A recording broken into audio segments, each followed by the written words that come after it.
संत सदगुरु कबीर साहब की वचन। हम अपराधी जन्म की नखसिक भरा विकार, मैं पापी दुख भंजना, अवगुण भरा अपार।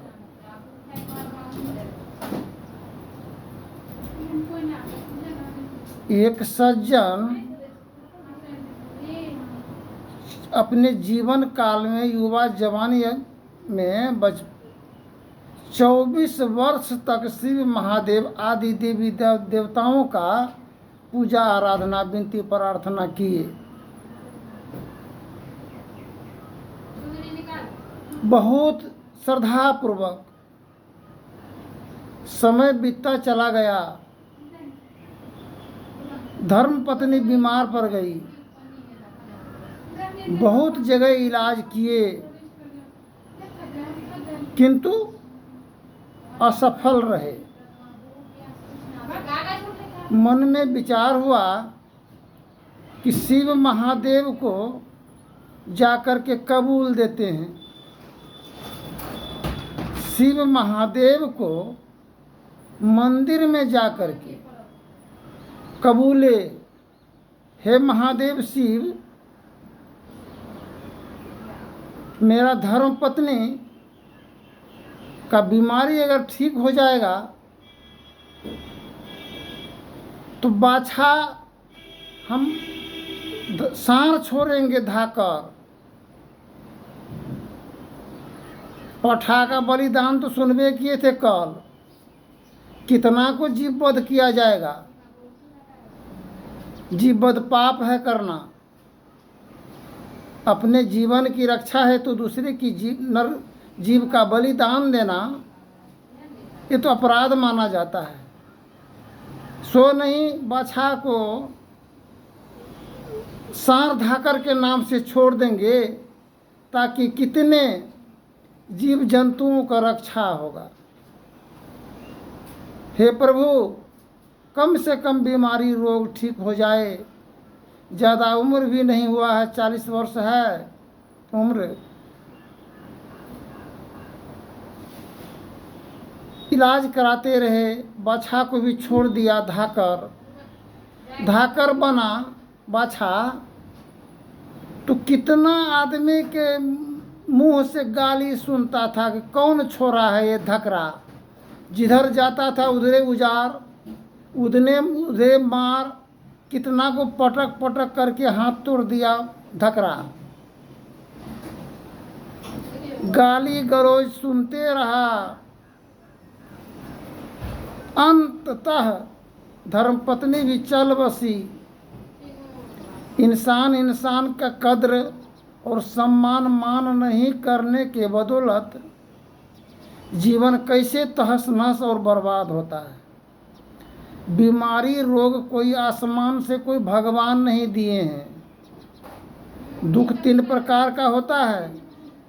एक दुख है दैहिक, एक दुख है दैविक, एक दुख है भौतिक। इसी दुख के गरास में मानव पड़े हुए हैं, जिसके निवारण के लिए यत्र तत्र भटकते हैं। मृग नाभि कस्तूरी बसे, मृग ढूंढे बनमाही, वैसे घट घट राम हैं जिनको जानत नहीं। अपने आप को हम लोग नहीं जानने के कारण एक दूसरे को अपमान और बदनाम शिकवा गिला शोषण करने में हम लोग लगे हुए हैं।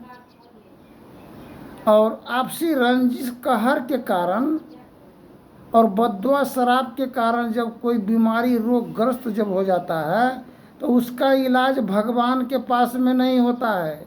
कितनों कबूला कबूली कर दीजिए, वो इलाज मानव को आघात पहुंचाए हैं, उसी के क्षमादान के द्वारा कल्याण हो सकता है।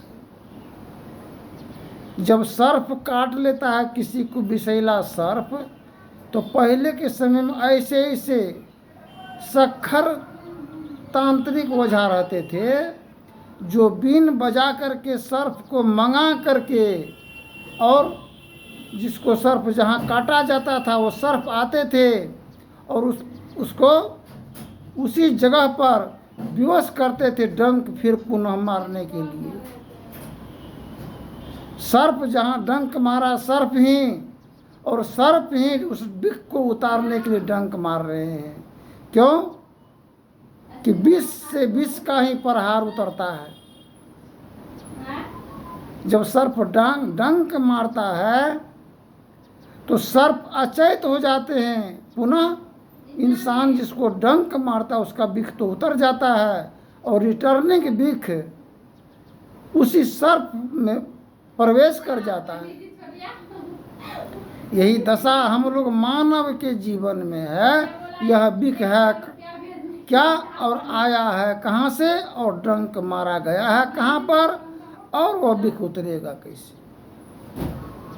सर्प को डसा हुआ चाहे मर ही जाएगा नहीं तो बच ही जाएगा, किंतु स्त्रियों के डसा हुआ वो तो नहीं मरेगा नहीं बचेगा, जीवन भर धरफरा करके दम तोड़ता है। अंत में वह विष उतारने वाला कोई संसार में नहीं तो सरकार है, नहीं तो गुरु है, और नहीं तो कोई देवी देवता है।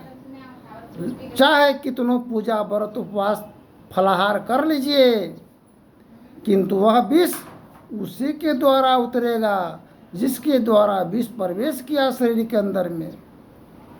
जब चारों तरफ से वह सपेरा, बीन बजाना नहीं जानते हैं हम लोग, वह बीन बजाना जब जान लेंगे तो वह विष उसी के द्वारा इस जीवन में प्रवेश किया गया है और उसी के द्वारा यह विष उतरेगा भी। विष जीवन धन एवं कृतार्थ हो जाएगा। वह है क्या? वशीकरण मंत्र। वशीकरण मंत्र मृत संजीवनी विद्या के संबंध में आगे की प्रसंग में बोलेंगे। सभी कुछ एक ही बार अगर बोल देंगे तो समझ नहीं पाइएगा। धन्यवाद। जय हिंद, जय भारत।